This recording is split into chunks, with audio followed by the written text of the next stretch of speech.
चलिए एक क्वेश्चन का जवाब दीजिए। ह्यूमन बॉडी का सबसे बड़ा अंग कौन सा होता है? सोचो, है ना इंटरेस्टिंग। इसका जवाब इसी पार्ट में आपको आगे मिल जाएगा। चलिए तो इस पार्ट में हम स्किन के बारे में जानेंगे और इसके कौन से कार्य हैं, इसकी लेयर कितनी होती हैं और स्किन से संबंधित जो भी डिजीज़ हैं उनके बारे में हम जानेंगे। चलिए स्टार्ट करते हैं। स्किन या त्वचा। देखो, ह्यूमन बीइंग्स के शरीर का यह त्वचा सबसे बड़ा अंग होती है और यह शरीर के जो अंदर के अंग होते हैं उनकी बाहरी वातावरण से रक्षा करती है।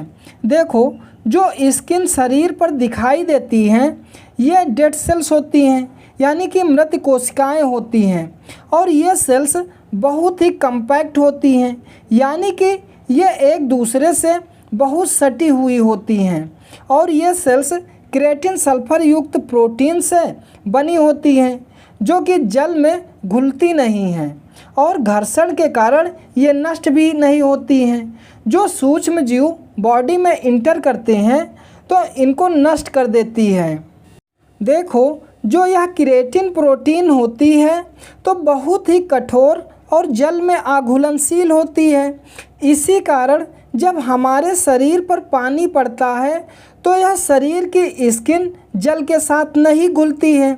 सोचो, यदि यह केराटिन प्रोटीन ना हो तो क्या होगा? देखो, यदि हमारी स्किन की सेल्स में यह केराटिन प्रोटीन ना हो तो जब हमारे शरीर पर जल पड़ेगा, यानी जब हम नहाएंगे या जल से शरीर को धुलेंगे तो हमारी त्वचा भी जल के साथ घुल जाएगी। और जो सल्फ़र होता है यह सूक्ष्मजीवनाशी होता है, यानी जब बैक्टीरिया या वायरस शरीर पर अटैक करते हैं तो उनको यह मारकर नष्ट कर देती है और इस तरीके से हमारे शरीर के आंतरिक अंगों की रक्षा करती है। और स्किन विभिन्न तरीके के जो बॉडी में वेस्ट प्रोडक्ट जनरेट होते हैं उनको शरीर से बाहर निकाल देती है, जैसे पसीना, साल्ट यानी कि नमक। देखो, जब पसीना आता है तो व्यक्ति जो कपड़े पहने रहता है उस पर सफ़ेदी आ जाती है। ये साल्ट होते हैं जो वेस्ट प्रोडक्ट के रूप में हमारी स्किन इनको बाहर निकाल देती है। ये हमारे बॉडी के लिए हानिकारक होते हैं। इसके साथ साथ स्किन स्पर्श, यानी जब हम किसी वस्तु को छूते हैं या हमारी स्किन में जब दर्द होता है या जब हमें ठंडी या गर्मी लगती है तो इनका भी हम अनुभव स्किन के द्वारा ही कर पाते हैं। और हमारे शरीर की त्वचा विटामिन डी का भी उत्पादन करती है। देखो, जो यह त्वचा है इसमें 7 डिहाइड्रोक्लोरेस्ट्रॉल पाया जाता है और जो सूर्य के प्रकाश होता है इसमें अल्ट्रावायलेट विकिरण होती है। तो इस अल्ट्रावायलेट विकिरण में अल्ट्रावायलेट ए, अल्ट्रावायलेट बी और अल्ट्रावायलेट सी विकिरण होती है।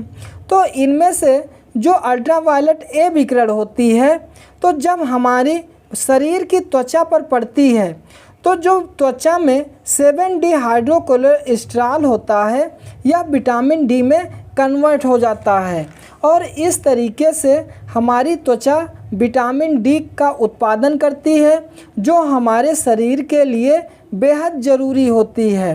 और इसके साथ हमारी त्वचा जो होती है मेल सेक्स हार्मोन्स को भी एक्टिव रखती है। त्वचा के भाग, पहला भाग है एपिडर्मिस।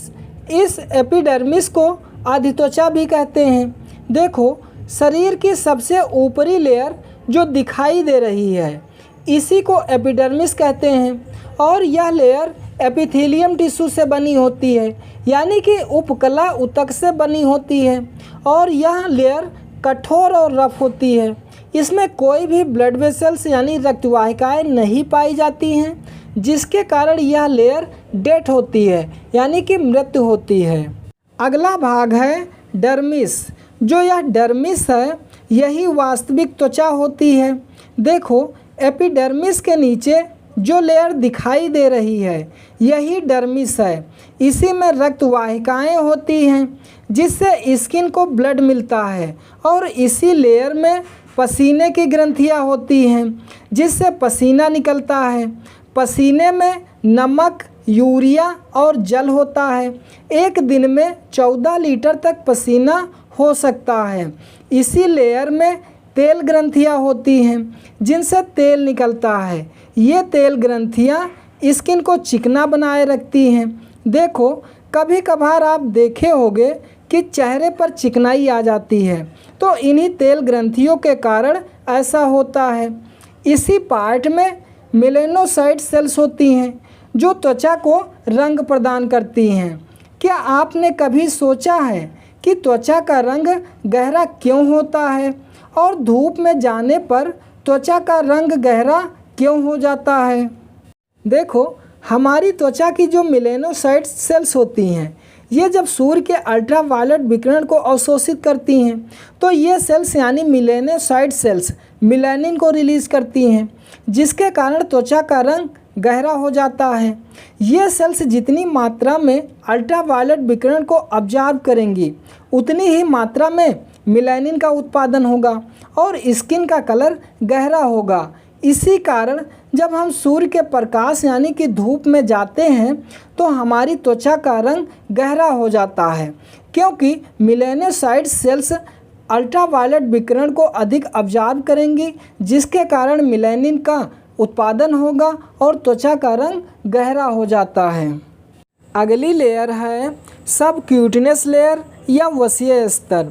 देखो, जो यह सबक्यूटेनियस लेयर है तो इसे हाइपोडर्मिस भी कहते हैं और यह त्वचा की सबसे निचली परत होती है। इसी परत में जो मसल्स होती हैं और हड्डियां होती हैं ये जुड़ी होती हैं और इसी में फैट्स पाई जाती है यानी वसा पाई जाती है।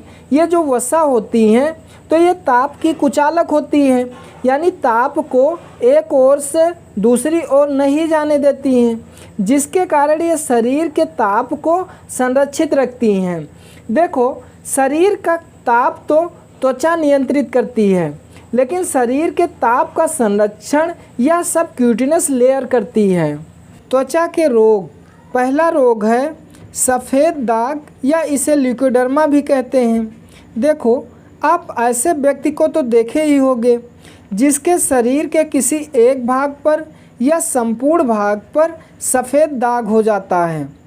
देखो, जो यह सफ़ेद दाग रोग है तो यह किसी अज्ञात कारण से हो जाता है, यानी इस रोग के होने का कारण नहीं पता चलता है कि किस कारण से यह रोग उत्पन्न हुआ है। देखो, जो त्वचा की मेलेनोसाइट सेल्स होती हैं तो ये मेलानिन को रिलीज़ करती हैं और यह जो मेलानिन है तो यह त्वचा का रंग गहरा रखती हैं। तो जब व्यक्ति इस रोग से प्रभावित हो जाता है तो शरीर के किसी एक भाग में या फिर संपूर्ण भाग में मेलानिन उत्पन्न करने की क्षमता समाप्त हो जाती है, जिसके कारण त्वचा के विभिन्न भाग सफ़ेद रंग के दिखाई देने लगते हैं। इसी को कहा जाता है ल्यूकोडर्मा। कभी कभार जो यह ल्यूकोडर्मा है अज्ञात कारण से ठीक भी हो जाता है।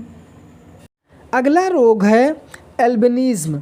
देखो, जो यह एल्बिनिज्म रोग है तो यह एक तरीके का जेनेटिक्स डिसऑर्डर होता है, यानी आनुवांशिक रोग होता है।